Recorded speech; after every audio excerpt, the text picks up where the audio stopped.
Coming down in 3, 2, 1. Hey, yo! What's up, everybody? It's me, Joey P, Joe Pizzapia, and welcome to 5 Things, 1, 2, 3, 4, 5, for Week 4 in the NFL, right here on FantraxHQ.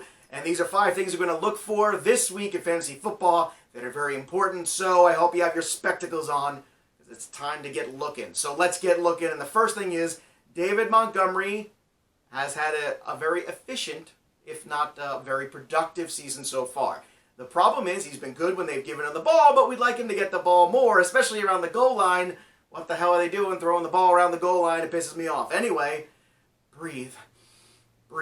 This week, I want to see him get in the end zone. This week, let's see now. We're a couple games into the season. Now it's week 4. Do they start to ramp up that David Montgomery share and that David Montgomery volume? If they start to ramp that up, that is a really good sign. If they don't over this week and next week, that could be a problem. Now, so far, he's still in that RB2 territory. It's still fine. He's still young. It's still just September. Everything's fine. I'm still breathing, but it's important. Let's look for it this week. The second thing is Chris Carson.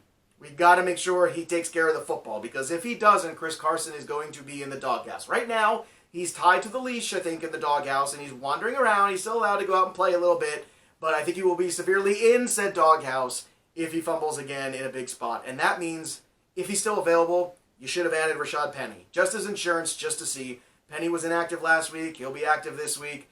I'm telling you right now, this could get real ugly real fast if Carson doesn't take care of this football and take care of his fantasy value at the same time. So keep an eye on that. It's something to watch. Please, Chris Carson, hold on to the football. Thank you. It's not so much to ask. All right, the third thing that I want to look for in Week 4 in the NFL is Kerryon Johnson having a big day against KC.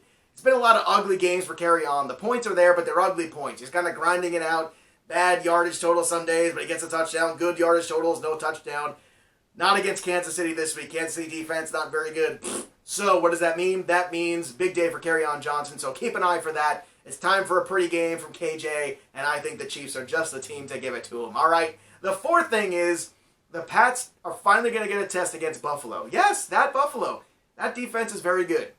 Yes, I know they played the Jets and the Giants and the Bengals. I know. But that secondary is for real, and they played the Patriots tough last year as well. So this is going to be a chippy game.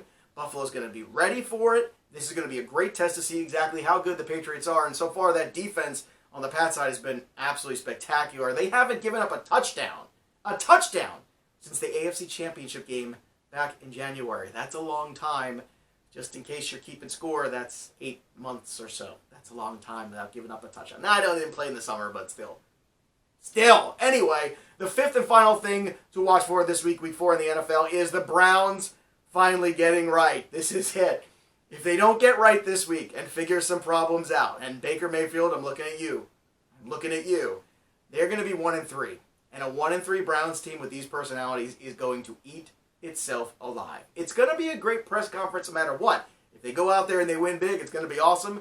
If they go out there and lose and they start the season 1-3 and that one win is against the Jets with Luke Falk, it's going to get real ugly real fast. So either way, get your popcorn ready, but keep an eye on it. That's very important for your fantasy shares of Odell, for Baker, for Jarvis, for Chubb, everybody. Baker Mayfield needs to get right. So that'll do it for me. You can go follow me on the Twitter machine at JoePizzapia17 and let me know the things that you're looking for Week 4 in the NFL. Plus, go check out my weekly article, 10 Things I Hate About Fantasy Football. Every week I have 10 more things that I hate because rage is healthy and it's fun. So that'll do it for me, Joey P. We'll see you next time, kids. Peace.